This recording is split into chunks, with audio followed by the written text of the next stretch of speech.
le 1930.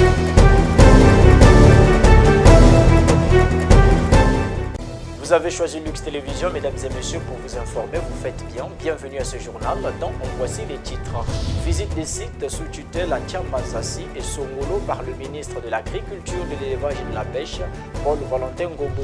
Santé pour tous, dans le 2e arrondissement de Pointe-Noire, une campagne gratuite de dépistage des 4 maladies récurrentes, à savoir le paludisme, le diabète, l'hypertension et la neuropathie, a été organisée au CC de Mvumvu et de Mawata.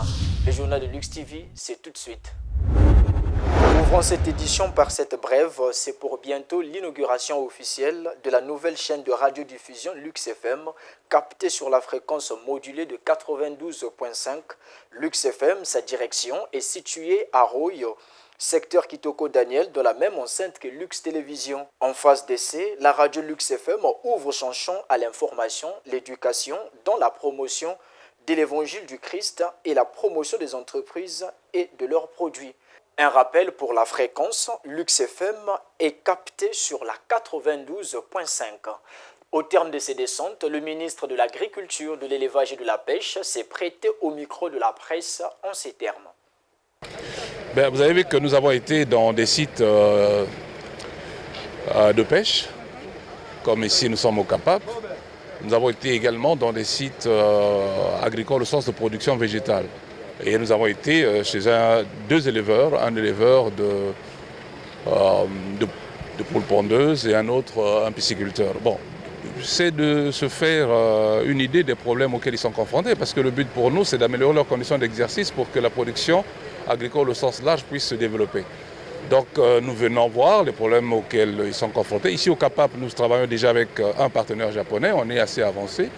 Il est venu à une séance de travail, on a signé les documents, moi et mon collègue le ministre des Finances, donc c'est parti. Donc de ce côté-là, on attend pour voir un certain nombre d'infrastructures. Là, vous voyez que j'étais en train de discuter avec les artisans sur les mesures à prendre, parce qu'on estime également qu'il y a trop de pirogues et que tout cela affecte justement créer un problème de rareté de la ressource. En plus du problème de la pêche industrielle. Nous avons été voir le site du côté de Tiambazassi où nous avons, avec l'aide du préfet, la possibilité de mettre une zone agricole protégée donc, dans le département de Pointe-Noire, et on a pris l'engagement de commencer les travaux. On va s'entretenir avec les terriens. Nous avons été voir chez M. Barreto et vous avez entendu son technicien évoquer le même problème, le problème récurrent, celui de l'aliment. Le coût de l'aliment. Le maïs qui a augmenté, le fait qu'ils n'ont pas de soja. Et vous avez compris à travers mes discours que les zones agricoles protégées sont également une réponse à ce problème. Donc lorsque nous allons ouvrir la zone agricole protégée de Pointe-Noire, notamment dans la sous-préfecture de Tiambazassi, une bonne partie de la surface sera consacrée à ces intrants nécessaires à la fabrication d'aliments de bétail. Voilà. Donc on essaie de voir. Et vous avez vu, au niveau d'Agri-Congo, qui pour moi est déjà une zone agricole protégée, clôturée, il ne peut pas y avoir d'activité industrielle là-dedans, mais nous avons des producteurs qui ont des difficultés au niveau de la production, du matériel. Ils ont évoqué le problème d'eau, on a répondu, donc on va revenir. Voilà. Donc on repart avec un certain nombre de problèmes en tête, mais également quelques solutions déjà envisagées.